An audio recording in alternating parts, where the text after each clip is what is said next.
మనం ఇంతవరకు Telangana economy United ఆంధ్రప్రదేశ్లో ఎలా ఉందనేది రెండు దశల గురించి చెప్పుకోవడం జరిగింది. మొదటి దశ తెలంగాణ ఉద్యమం రాకముందు, రెండవ దశ ఆర్థిక సంవత్సరంలో రాకముందు, ఇక మూడవ దశ ఏంటంటే ఆర్థిక సంస్కరణల తర్వాత తెలంగాణ రాష్ట్రం ఏర్పడకముందు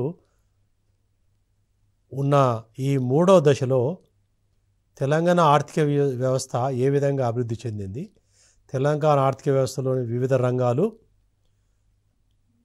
ఎలా జరిగినాయి, ఎలా డెవలప్ కావడం జరిగినాయి అనేది, దానిలో డిప్రైవేషన్ అండ్ అండర్ డెవలప్మెంటు నిజంగానే జరిగిందా వీటి రంగాలలో ఏమన్నా, వీటి గురించి మనము ఇప్పుడు చెప్పుకుందాం. మనకు తెలుసు ఈ ఆర్థిక సంస్కరణలు అనేటి మనకు భారతదేశంలో కొన్ని తప్పని పరిస్థితులలో ఆర్థిక సంస్కరణలు తీసుకొని రావడం అనేది, ఏదైతే మనము ఎల్పిజి లిబరలైజేషన్, గ్లోబలైజేషన్, ప్రైవేటైజేషన్ అనేది ఎల్పిజిగా చెప్తున్నామో, అవి భారతదేశంలో 1990 ప్రాంతంలో తీసుకురావడం జరిగింది. దానిలో భాగంగానే అన్ని రాష్ట్రాల్లో వాటి యొక్క సంస్కరణలు ప్రతి రాష్ట్రంలో కూడా తీసుకురావాల్సిన అవసరం ఏర్పడింది. సో ఆర్థిక సంవత్సరాల అమలులో మిగతా రాష్ట్రాలతో పోల్చుకుంటే ఆంధ్రప్రదేశ్లోనే మొట్టమొదట కానీ పెద్ద లెవెల్లో ఇంప్లిమెంట్ కావడం అనేది ఆంధ్రప్రదేశ్ పేరు మనము చెప్పుకుంటాము. ఎందుకంటే ఆ టైంలో ఆ పీరియడ్లో ఆర్థిక సంవత్సరాలు పెద్ద లెవెల్లో తెలంగాణ రాష్ట్రంలో, మన ఆంధ్రప్రదేశ్ రాష్ట్రంలో కూడా తీసుకురావడం జరిగింది. అయితే ఆంధ్రప్రదేశ్ రాష్ట్రంలో తెలంగాణ భాగము కూడా ఒక భాగమే కాబట్టి ఈ ప్రాంతంలో ఆర్థిక సంవత్సరం యొక్క ప్రభావము ఏ విధంగా పడ్డది, ప్రభావం అనే వరకు మనకు ఇదివరకు దశలో చూసినట్టు ముఖ్యంగా వ్యవసాయ రంగంపై, పారిశ్రామిక రంగంపై, సేవా రంగంపై, సో ముఖ్యంగా నీళ్లు, నిధులు, నియామకాల దృష్టిలో ఈ పీరియడ్లో ఎలా ఉందనేది మనము ఇప్పుడు చెప్పుకుంటాము. సో ఆర్థిక సంస్కరణలలో ముఖ్యంగా మనం చెప్పుకున్నప్పుడు liberalisation, privatisation and globalisation. So liberalisation అంటే మనకు తెలుసు, అప్పటి వరకు ప్రభుత్వం యొక్క పాత్ర గణనీయంగా ఉండేది. ప్రభుత్వం యొక్క ఆజమాయిషి, ఈవెన్ ప్రైవేట్ కార్యకలాపాల కూడా ఆజమాయిషి ఎక్కువగా ఉన్నది. అంటే you are not free to do whatever you want. అంటే there are restrictions like licensing విధానము, ఏది తీసుకోవాలన్నా మీ పెద్ద లెవెల్లో అనుమతులు రావాలంటే చాలా ఆటంకాలు ఉంటాయి. కాబట్టి సో అవి ఒక దశలో ప్రతిబంధకాలుగా అనిపించి ఈ లిబరలైజేషన్ చేస్తే బాగుండదనే దృష్టితోని ఈ యొక్క సంస్కరణ తీసుకురావడం జరిగింది. ప్రైవేటైజేషన్ అంటే నిజానికి ఫస్ట్ దశలలో 1960 ప్రాంతంలో ఫస్ట్ భారతదేశానికి స్వాతంత్రం వచ్చిన తర్వాత ప్రణాళికాబద్ధంగా అభివృద్ధి సాధించుకోవాలనుకున్నప్పుడు ప్రభుత్వ పాత్ర గణనీయంగా ఉండాలనేది నిర్ణయించబడింది. అంటే ప్రభుత్వ రంగం యొక్క పాత్ర ఎంత ఎక్కువగా ఉంటే ఆర్థిక అభివృద్ధికి అంత ఎక్కువ దోహదపడే ఉద్దేశంతో సో ప్రభుత్వ రంగం యొక్క పాత్రను పెంచడం జరిగింది. అది ప్రతి రంగంలో, ప్రతి దానిలో. సో కాబట్టి in 50s and 60s the slogan was encourage public sector. ఎక్కడ అవసరమైతే అక్కడ పబ్లిక్ సెక్టార్ను ఎంకరేజ్ చేయండి, పబ్లిక్ సెక్టార్లో ఇన్వెస్ట్మెంట్ చేయండి, వివిధ కార్యకలాపాలను ప్రభుత్వ రంగ అజమాయిషికు తీసుకురండి అనేది ఉండే. అంటే ఒక్కటి అప్పుడు ఏమనుకున్నారంటే ప్రభుత్వం యొక్క పాత్ర ఎంత ఎక్కువగా ఉంటే అంత త్వరితగతిన మనం అభివృద్ధి చెందడానికి ఆస్కారం ఉంటుంది అనేది ఒకటి. అంటే అప్పుడు ఒక సూత్రం ఏంటంటే క్యాచప్ విత్ ద వెస్ట్ ఏవైతే ఆల్రెడీ అయినాయో ఆ వెస్టర్న్ వాళ్ళకి డెవలప్మెంట్ మనం అందుకోవాలంటే మనము ప్రభుత్వము ప్రత్యక్షంగా పాత్ర వహించి పెద్ద లెవెల్లో పెట్టుబడులు పెట్టాలనేది నిర్ణయించిన దానిలో భాగంగానే మన ఆర్థిక అంశాల పరంగా ప్రణాళిక సంఘాన్ని ఎస్టాబ్లిష్ చేసి ప్రణాళికలు నిర్దేశించి ప్రణాళికలో ప్రభుత్వ యొక్క కేటాయింపులు పెద్ద లెవెల్లో చేసి ప్రైవేట్ రంగం యొక్క పాత్రను తీసివేయకుండా వాటిని మినిమైజ్ చేయడం జరిగింది అది. సో అది ఫస్ట్ ప్రణాళిక, సెకండ్ ప్రణాళిక, దాదాపు 12 ప్రణాళికలు కూడా మన పంచవర్ష ప్రణాళికలు కంప్లీట్ చేయడం జరిగింది.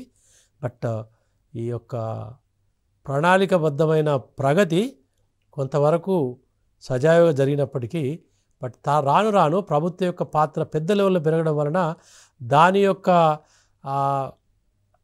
అదర్ సైడ్ ఆఫ్ ద ఇది విష పరిణామాలు కూడా గోచరించడం జరిగినాయి. అంటే దానివలన ఏంటంటే ఈ ఎక్సెస్గా జరిగి తర్వాత లాభాలు రాకపోవడము, ఎక్కడ అవకాశాలు ఉంటే అక్కడ అవసరానికి మించి ఖర్చు పెట్టడము, ఇవన్నీ కొంత అనర్థాలు జరగడం వలన ఆ ఆర్థిక వ్యవస్థ పై నెగటివ్ ప్రభావం ప్రభుత్వ రంగం ఏంటంటే ఒక ఆర్థిక వ్యవస్థపై గుదిబెండగా తయారు కావడం జరిగింది. గుదిబెండ అంటే వాళ్ళ జీతాలు ఇవ్వడానికి ప్రభుత్వం ముందుకు రావాల్సి వచ్చింది. ఉత్పత్తి చేసేది తక్కువ, అంటే ఆదాయం వచ్చేది తక్కువ, ఖర్చు పెట్టేది ఎక్కువ అవుతుంది. సో అది ఒక దశ తర్వాత ప్రభుత్వానికి గత్యంతరం లేకేందంటే ఇది ప్రభుత్వ రంగం పాత్ర మనం పరిశీలించాల్సిన అవసరం ఉంటుంది. వీలైనంత వరకు ప్రభుత్వ రంగ పాత్ర తగ్గించాల్సిన అవసరం అనేది తగ్గించుకుంటూ ప్రైవేట్ రంగం యొక్క పాత్ర పెంచాలనేది వచ్చింది. సో దాంతో పాఠంగానే ఇంకోటి ప్రైవేట్ రంగం యొక్క పాత్ర పెరగడం జరిగింది. సో తర్వాత గ్లోబలైజేషన్, ఇంటిగ్రేషన్ అంతవరకు ఏంటంటే కొంత అంతర్జాతీయ కొంత ఉండే హద్దులు ఎక్కువగా ఉండే వాటిని చాలా వరకు లిబరలైజ్ చేయడం, అంటే రిస్ట్రిక్షన్ రకరకాలుగా ఫిజికల్ రిస్ట్రిక్షన్ కానీ, ఫైనాన్షియల్ రిస్ట్రిక్షన్ కానీ, ఈ టారిఫ్స్ అండ్ కస్టమ్స్ ఈ రూపకంగా కొంత లిబరలైజ్, అంటే మనం ఇంపోర్ట్స్ అండ్ ఎక్స్పోర్ట్స్ చాలా లిబరలైజ్ చేసి జరిగింది. అంటే దాని అంటే ఇప్పుడు గ్లోబలైజేషన్ అంటే it's world has become a global village లెక్క. అంటే అటువంటి దశలో మన ఆర్థిక వ్యవస్థ పుంజుకోవడం జరిగింది కొంతవరకు. దానివలన కొన్ని ఇబ్బందులను అధిగమించడం జరిగింది. సో భారతదేశంలో కొంతవరకు శుభపరిణామం అంటే అవి వివిధ రాష్ట్రాల్లో ఏ విధంగా ఉన్నది, ముఖ్యంగా ఆంధ్రప్రదేశ్ రాష్ట్రంలో ఎక్కడైతే ఆర్థిక సంస్కరణలు పెద్ద లెవెల్లో చేపట్టారో ఏమవుతుందనేది మనం ఇప్పుడు తెలుసుకుంటాము. సో మనం ఇదివరకు చెప్పుకున్నాము ఆల్రెడీ. ఈ పీరియడ్లో అంటే 1990-2014 ప్రాంతంలో ఈ యొక్క తెలంగాణ రాష్ట్రము ఏది మొత్తం ఆదాయంలో అంటే ఆంధ్రప్రదేశ్లో జనరేట్ చేసిన ఆదాయంలో తెలంగాణ వాటా అనేది పెరుగుతూ వచ్చింది. ఇది ఆల్రెడీ ఇదివరకు సూచించడం జరిగింది. అంటే 31% ఉన్న వాటా 1971 వరకు 34% పెరిగింది. తర్వాత రెండవ దశలో 71-99 వల్ల 45% పెరిగింది. అంటే 40 నుంచి 45% పెరిగింది. తర్వాత ఈ ఆర్థిక సంస్కరణలు చేపట్టిన కొంతకాలానికి కొంత తగ్గడం జరిగింది. అంటే దీన్ని బట్టి మనం చూడాలంటే దాదాపు ఏంటంటే ఈ సంస్కరణలు చేపట్టిన తర్వాత తెలంగాణ ప్రాంతంలో జనరేట్ అయిన ఆదాయం శాతము 45 ఉన్న శాతము కొంత 44% తగ్గడం జరిగింది. సో ఇది మనం గుర్తుపెట్టుకోవాల్సిన అవసరం ఏంటంటే ఆర్థిక సంస్కరణల యొక్క ప్రభావము తెలంగాణ ప్రాంత అభివృద్ధిపై కొంత నెగటివ్గా ఉన్నట్టు మనం దీని ద్వారా సూచించుకోవచ్చు. అంటే అట్లీస్ట్ 1991లో ఉన్నా పర్లేదు, ఎందుకంటే వేరే దాంట్లో శాతం పెరిగే అవకాశాలు ఉన్న సమయంలో తగ్గడం అనేది కొంత మనము ఆలోచించాల్సిన విషయమే. ఇక వివిధ రంగాలలో ఈ వాటా ఎంత ఉన్నది ఈ పీరియడ్లో, ఇది ఆర్థిక సంవత్సరంలో చేపట్టిన మొదటి దశలో ఈ యొక్క వాటా ఎలా ఉన్నది, వ్యవసాయ రంగం యొక్క వాటా, ఇండస్ట్రీస్ వాటా మనం ఆల్రెడీ చెప్పుకోవడం. మొదటి దశలో ఇది ఫస్ట్ స్టేజ్లో 1956 టు 1969లో మనకు 20 నుంచి 23% పెరిగినట్టు చెప్పినాం. అది 24% ఆర్థిక సంవత్సరం చేపట్టే నాటికి 24% పెరిగింది. అంటే తెలంగాణ ప్రాంతంలో వ్యవసాయ రంగం ద్వారా లభించే ఆదాయం యొక్క వాటా తెలంగాణలో పెరుగుతూనే వచ్చింది. అది 24 వరకు వచ్చింది. అంటే 20 నుంచి 24 వరకు పెరిగింది కొంత అది. సో ఆంధ్రప్రదేశ్లో ఇంకా ఎక్కువగా ఉన్నది.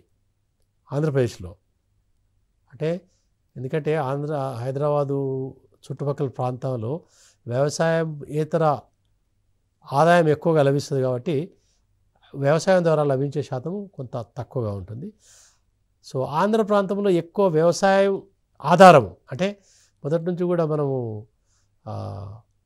వ్యవసాయం గురించి డిస్కస్ చేసినప్పుడు మనం ఆంధ్ర ప్రాంతాన్ని ఈ భాండాగారం అనేవాళ్ళు, ఆంధ్రప్రదేశ్కు ఆహార భాండాగారం కింద మనము ట్రీట్ చేసుకునే వాళ్ళము. సో దానికి భిన్నంగా మన పారిశ్రామిక రంగం చూడండి. పారిశ్రామిక రంగము 32% ఎక్కువ, 32%. అంటే ఇది ఇండస్ట్రీ యొక్క వాటా కొంత పెరిగినట్టు కనబడుతుంది. ఇదివరకు ఆ పోయిన స్టేజ్లో చూసుకుంటే ఇండస్ట్రీ యొక్క వాటా కొంత తక్కువగా ఉండే, బట్ ఈ సమయాన్ని చూసేవారు కొంత వాటా అంటే పరిశ్రమల యొక్క వాటా కొంత పెరిగినట్టు మనకి ఇక్కడ గణాంకాలు చెప్తున్నాయి. సో ఆంధ్రప్రదేశ్లో తక్కువగానే ఉండదు. అంటే ఆ విధంగా చూస్తే share of industry is more in Telangana when compare to Andhra. ఇక సర్వీసెస్ సేవల రంగానికి వచ్చే వరకు ఏంటంటే ఈ యొక్క తెలంగాణ ప్రాంతంలో అండ్ ఆంధ్ర ప్రాంతంలో కూడా రెండు ప్రాంతాలలో కూడా పెద్ద ఎక్కువగా తేడా లేదు. అంటే 44% ఇన్ తెలంగాణ, 41% ఇన్ ఆంధ్ర. అంటే మనం ఇక్కడ గమనించాల్సింది ఏంటంటే మొదటి స్టేజ్కు లాస్ట్ స్టేజ్కి చూసుకుంటే ఆంధ్రాలో సర్వీసెస్ సెక్టార్ యొక్క పాత్ర గణనీయంగా పెరిగింది. అది తెలంగాణలో పెద్దగా పెరిగింది. ఎందుకంటే మొదటి దశలోనే దాదాపు 39% సేవల రంగం ద్వారానే మన తెలంగాణలో వచ్చేది. అది 44 పెరిగింది. సో 44 పెరగడం అనేది పెద్ద మార్పు అని మనం భావించద్దు. ఎందుకంటే హైదరాబాద్ చుట్టుపక్కల ప్రాంతంలో ఈ యొక్క ఆర్థిక సంస్కరణ ప్రభావము ఈ హైదరాబాద్ చుట్టుపక్కల ప్రాంతాల్లో ఎక్కువ పడ్డది కాబట్టి కొంత పెరిగింది. బట్ అదే ఆంధ్ర ప్రాంతంలో మాత్రం గణనీయంగా పెరగడం జరిగింది. సో ఇది ఈ యొక్క ఆర్థిక సంవత్సరాల పీరియడ్లో మనకు వచ్చిన మార్పును మనం చూసుకోవచ్చు. దీని గురించి మేము ఆల్రెడీ చెప్పడం జరిగింది కొంతవరకు. ఇక వ్యవసాయ రంగానికి సంబంధించిన ముఖ్యమైన అంశం ఏంటంటే ఈ యొక్క ఇరిగేషన్ ఫెసిలిటీసు తెలంగాణలో ఆంధ్రప్రదేశ్లో ఎలా మార్పులు చెందడం జరిగింది. మొదటి దశ నుండి లాస్ట్ దశ, ముఖ్యంగా లాస్ట్ దశలో చూసుకుంటే ఏంటంటే ఈ యొక్క మొదట్లో 1956-57 ప్రాంతంలో ఎక్కువ శాతము చెరువుల ద్వారా ఉండే. అంటే 1956-57తో పోల్చుకోవడం ఎందుకనంటే ఈ సంస్కరణల తర్వాత వచ్చిన మార్పు మొదటి దశలో ఉన్న మార్పుతో పోల్చుకుంటే మనకు నిజంగా మార్పు మంచిదా కాదా అనేది మనము బేరీజ్ వేసుకోవడానికి అవకాశం ఉంటుంది. సో ఇక్కడ చూడండి, కెనాల్స్ తెలంగాణ ప్రాంతంలో మొదటి నుంచి కూడా తక్కువే, అది కొంత పెరిగింది. బట్ మొత్తం చూసుకుంటే ఇది కాలువల ద్వారా పారే నీటి సౌకర్యము ఓన్లీ చాలా తక్కువగా ఉంది. అంటే 14 నుంచి 16 అంటే పెద్ద మార్పు ఏం జరగలేదు, చిన్న మార్పు, మోరాల్లెస్ స్టాగ్నెంటే ఉన్నట్టు తర్వాత కొంత మనకు. మరి ఆంధ్రాలో చూసుకుంటే 8% నుంచి 48% పెరిగింది కెనాల్స్. మీరు చూడండి, ఇది 56-57 నుంచి 8% ఉన్న వాటా 48% పెరిగింది. కాలువల ద్వారా పెరిగిందంటే ఈ పీరియడ్లో పెద్ద ప్రాజెక్ట్స్, మేజర్ ఇరిగేషన్ ప్రాజెక్ట్స్ రావడం జరిగింది. మేజర్ ఇరిగేషన్ ప్రాజెక్టులు సాగు కెనాల్స్ రూపకంగా జరుగుతుంది కాబట్టి ఈ కెనాల్స్ ద్వారా జరిగే సాగు ఈ పెద్ద ప్రాజెక్టుల ద్వారా ఎక్కువ ఆంధ్ర ప్రాంతానికే పోయినట్టు మనం క్లియర్గా చూసుకోవచ్చు. అది సో దీన్ని బట్టి ఏంటంటే నీటి వనరుల యొక్క కేటాయింపు ఏ విధంగా తెలంగాణకు వ్యతిరేకంగా ఉన్నది, అంటే తెలంగాణ ఏ విధంగా డిస్క్రిమినేట్ అయిందనేది ఈ గణాంకాలు. ఎందుకంటే ప్రాజెక్ట్స్ డెవలప్ కావాలంటే ప్రభుత్వం ఏమో తప్పనిసరి మేజర్ ప్రాజెక్ట్స్ ఏవైతే ప్రాజెక్ట్ టేకప్ చేసినామో అది శ్రీరామ్ సాగర్ ప్రాజెక్టు కానీ లేకపోతే ఈ నాగార్జున సాగర్ ప్రాజెక్టు కానీ ఏవైతే ప్రాజెక్ట్స్ ఉన్నాయో ఆ ప్రాజెక్ట్స్లో ఎక్కువ సింహభాగము ఆంధ్ర ప్రాంతానికే బెనిఫిట్ చేసిందనేది మనం ఇక్కడ గమనించాల్సిన విషయము. ఇక ముఖ్యమైన సోర్సు ఒకప్పుడు ఏంటంటే ఓపెన్ వెల్స్ అంటే తవ్వడం, అంటే మీ 10-15 గజాలు తవ్వితే వాటరు వచ్చే వాటిని, అంతే కదా. అది తెలంగాణ ప్రాంతంలో 16% ఉంటే అది 33% పెరగడం జరిగింది. అంటే 56-57 నుంచి 2010-11 ప్రాంతంలో ఈ యొక్క ఓపెన్ వెల్స్ యొక్క వాటా విపరీతంగా పెరగడం జరిగింది. విపరీతంగా అంటే ఆల్మోస్ట్ డబుల్ అయింది. బట్ తర్వాత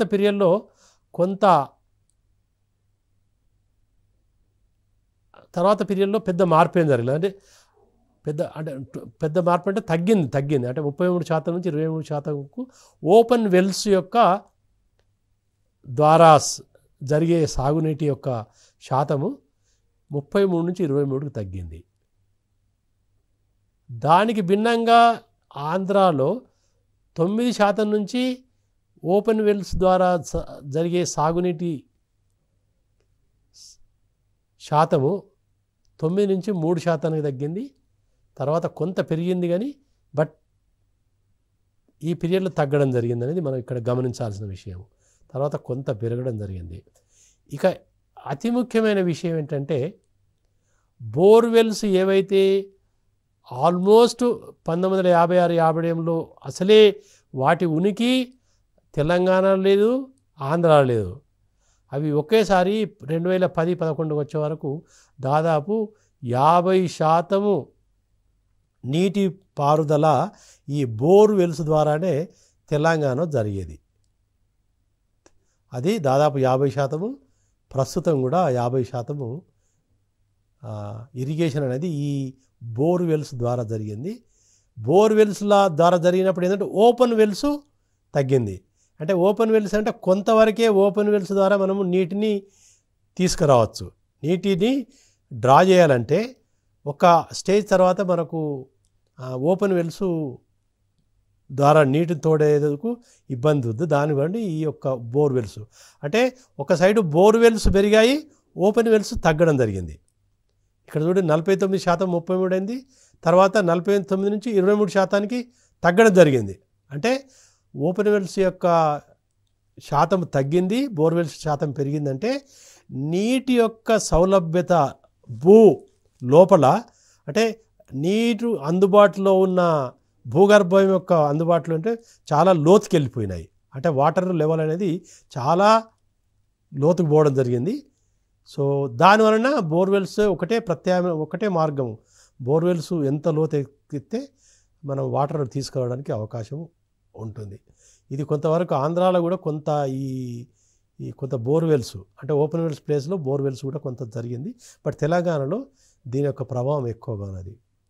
ఇక ముఖ్యంగా మన తెలంగాణలో ఈ యొక్క 1956-57 సంవత్సరంలో ఆ ప్రాంతంలో ఎక్కువ శాతం భూమి చెరువుల ద్వారా చెరువులు అంటే మన ప్రాంతం తెలంగాణ ప్రాంతము గొలుసు కట్టలు చాలా నోటెడ్ ప్లేసు. అంటే గొలుసు కట్ట అంటే ఒక దగ్గర నిండితే ఇంకో వాటి యొక్క వేస్ట్ కాకుండా అంటే రెండు విధాలు. ఒకటి ఏంటంటే నీటిని పొదుపుగా వాడుకోవడానికి, నీరు ద్వారా జరిగే నష్టాన్ని అరికట్టేందుకు ఈ గొలుసు కట్ట చెరువులు పెద్ద మొత్తంలో ఉండేటి. సో వాటి ద్వారా దాదాపు 66% అంటే 2/3 of our irrigation was through tanks. Tanks. So ఇవి మీరు 2010-11 వచ్చే వరకు చూడండి గణనీయంగా తగ్గడం జరిగింది. గణనీయంగా తగ్గిందనంటే మనకు అర్థమవుతుంటుంది. ఈ ట్యాంక్స్ అంటే నంబరు అలాగే ఉంటాయి, బట్ వాటి యొక్క కెపాసిటీ తగ్గింది. కెపాసిటీ తగ్గిందంటే ఒకటి ఈ ట్యాంక్స్ యొక్క సామర్థ్యం జరగాలి, లేదా వేరే మార్గాల ద్వారా సాగే భూమి అన్నా పెరగాలి. సో భూమి పెరగదలకి ఏంటంటే వీటి యొక్క సామర్థ్యము తగ్గడం జరిగింది. ఉన్న చెరువులు తగ్గించడము, ఉన్న చెరువులు ఏమో వాటి సామర్థ్యం తగ్గింది. ఎందుకంటే వాటి రెగ్యులర్గా పూడిక అది తీసివేస్తే తప్ప కొంత మనకు అవకాశం లేకుండే. సో అది ఆంధ్ర ప్రాంతంలో ట్యాంక్స్ యొక్క వాటి యొక్క పాత్ర చాలా తక్కువగా ఉన్నది, అది తక్కువగా ఉంది. సో దీన్ని బట్టి మనం గమనించాల్సిన అవసరం ఏంటంటే, సో ఆంధ్ర రాష్ట్రంలో ఈ యొక్క కెనాల్స్ ద్వారా ఎక్కువ ఇరిగేషన్ జరిగేది. కెనాల్స్ ఇరిగేషన్ అనేది ప్రభుత్వ రంగం యొక్క పాత్ర. సో ప్రభుత్వ రంగం యొక్క పాత్ర ఎక్కువగా ఉన్నది. అంటే ప్రభుత్వము ఈ యొక్క ఇరిగేషన్ ప్రాజెక్ట్స్పై పెట్టుబడి పెట్టి వాటిని ద్వారా ఆంధ్ర ప్రాంతానికి నీటి వసతులు ఎక్కువ కల్పించిందని మనం చెప్పుకోవచ్చు. ఇక రెండవది ఏంటంటే బోర్వెల్స్.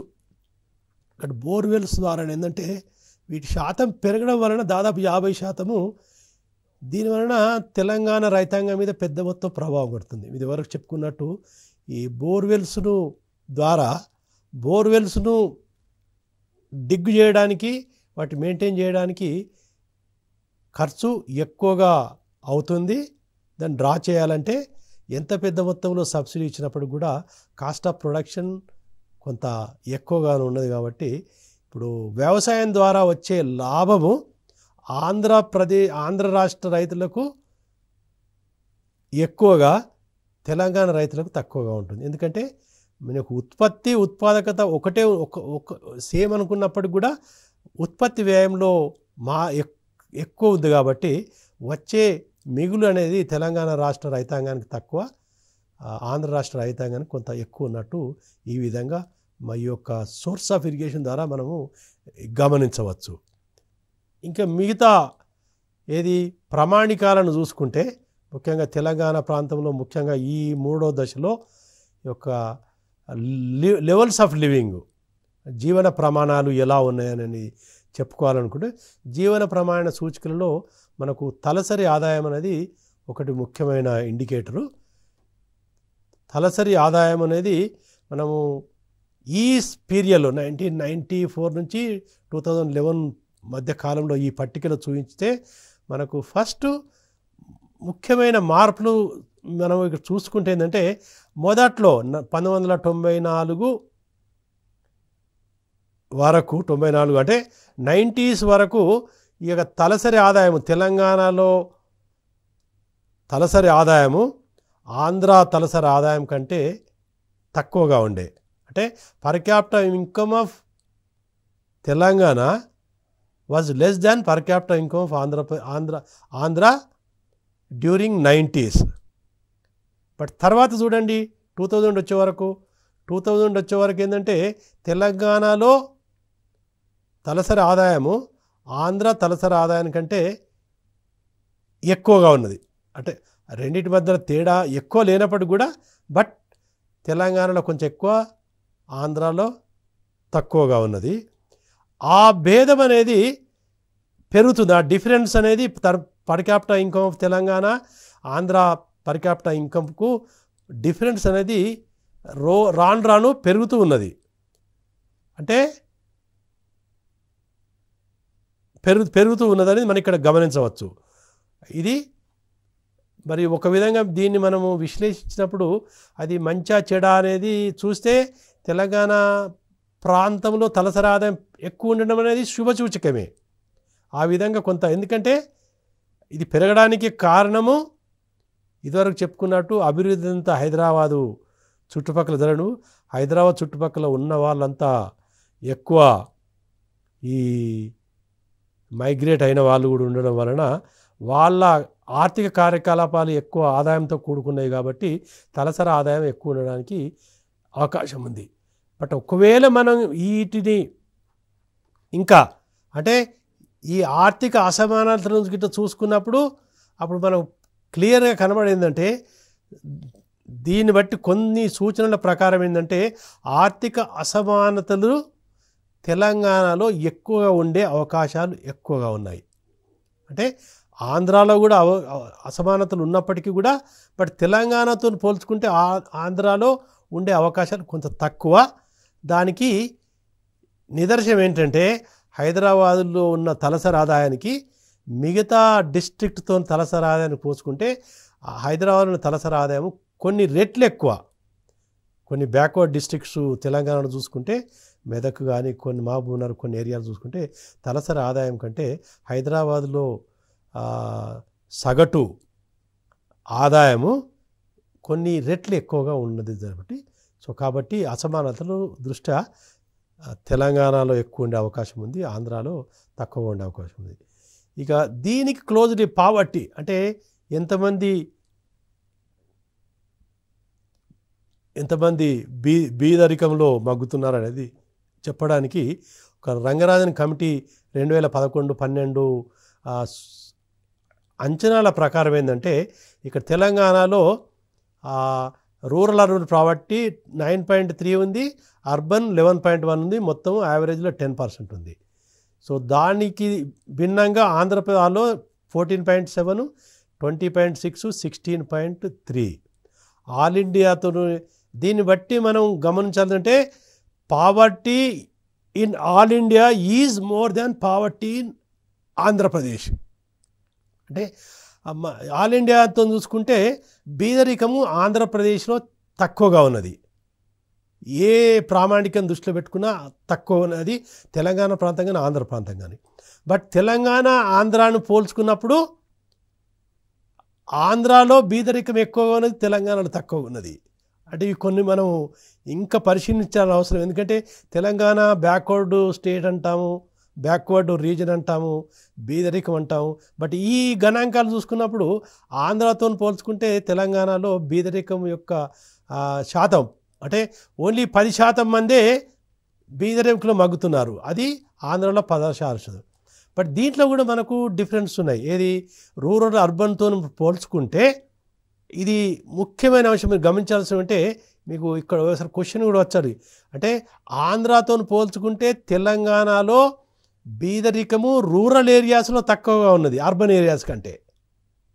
అంటే రూరల్లో తక్కువ ఉంది. ఓకే, చూడండి రూరల్లో తక్కువ ఉంది. నార్మల్ ఏంటంటే అర్బన్లో ఎక్కువ ఉన్నది, రూరల్ తక్కువ ఉన్నది. సో ఇది ఆల్ ఇండియాతో పోల్చుకుంటే ఆల్ ఇండియాలో రూరల్ ఎక్కువ ఉంది, అర్బన్ తక్కువ ఉంది.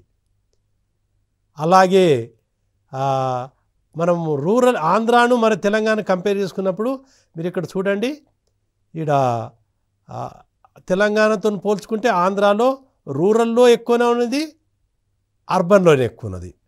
అంటే బీదరికం దృష్ట్యా తెలంగాణ ఈజ్ బెటర్ అంటే better when compare to Andhra. Andhra and Telangana both are better than all India. All ఇండియాలో 30% ఉంటే ఇది దాదాపు సగం ఉన్నట్టు, సగం కంటే తక్కువ ఉన్నది. దీని కారణాలు వెతకచ్చు. దాన్ని ఏంటంటే మన దగ్గర పబ్లిక్ డిస్ట్రిబ్యూషన్ సిస్టము, మిగతా సబ్సిడీ స్కీమ్స్ యొక్క ప్రభావము, ఈ యొక్క వ్యవసాయం యొక్క ప్రభావం కూడా కొంత మనకు ఇవన్నీ చూస్తే తప్ప మనకు అంత డీటెయిల్డ్ చెప్పచ్చు. సో ఇక ఆంధ్రప్రదేశ్లో మన తెలంగాణలో ఆంధ్రాలో పాపులేషను ఏ రంగాలలో ఎక్కువ ఉన్నారు అనేది చెప్పుకుంటే అగ్రికల్చర్ లేబర్ తెలంగాణలో తక్కువ, ఆంధ్రాలో ఎక్కువ ఉన్నది. మన వ్యవసాయదారులు తెలంగాణలో తక్కువ, ఆంధ్రాలో కూడా తక్కువగా ఉన్నది. ఓకే, ఆంధ్రాలో లేబర్ ఎక్కువ ఉంది, బట్ ఫార్మర్స్ శాతం తక్కువ ఉంది. అంటే హౌస్ హోల్డ్ లేబర్ అంటే సొంతంగా పని చేసుకున్న వాళ్ళు చాలా తక్కువగా ఉంది. మిగతా దాన్ని చూసుకుంటే 39, 38. సో దీని ఆక్యుపేషనల్ డిస్ట్రిబ్యూషన్ కూడా కొంత అగ్రికల్చర్ లేబరు ఎక్కువ ఆంధ్రాలో ఎక్కువ ఉండడం అనేది కారణం ఏంటంటే మనం అది చూసుకుంటే మన ల్యాండ్ డిస్ట్రిబ్యూషను సైజు ఇక్కడ తెలంగాణలో ఎక్కువ కమతాల సైజు అంటే చిన్న రైతులు మార్జినల్ ఫార్మర్సు ఎక్కువ ఉన్నారనుకోండి, వాళ్ళే సొంతంగా కల్టివేట్ చేస్తారు కాబట్టి కొంత వాళ్ళు రైతులుగా కొంత లేబర్ చేస్తారు కాబట్టి వాళ్ళు ఎక్కువ కేటగరైజేషన్ అంటే ఎక్కువ దీనిలో కాపుతారు కాబట్టి సో అగ్రికల్చర్ లేబర్ కొంత తక్కువ ఉండడానికి అవకాశం ఉంది. సో వీటన్నిటి చూసుకుంటే ఫార్మల్గా సమ్మరైజ్ చేస్తే ఈ మొత్తము అంటే మన యునైటెడ్ ఆంధ్రప్రదేశ్లో తెలంగాణ యొక్క ప్రాంతము ఏ విధంగా అభివృద్ధి చెందింది, అది ఏ విధంగా నిరాదరణకు గురైంది లేకపోతే వివక్షకు గురైంది, ఎందుకు అండర్ డెవలప్మెంట్ అయింది అనేది చెప్పడానికి ఒక 5-6 పాయింట్స్ మనం గుర్తుపెట్టుకోవాలి. అంటే there is no doubt that Telangana region got neglected during this period. ఈ పీరియడ్లో తెలంగాణ రీజను నెగ్లెక్ట్ గురి కాబడ్డది. There was a discrimination. There is no doubt. Lot of evidence కూడా ఉంది, కొంత ఎవిడెన్స్ ఉంది. రెండవ అంశం ఏంటంటే public sector role was more of a discouraging.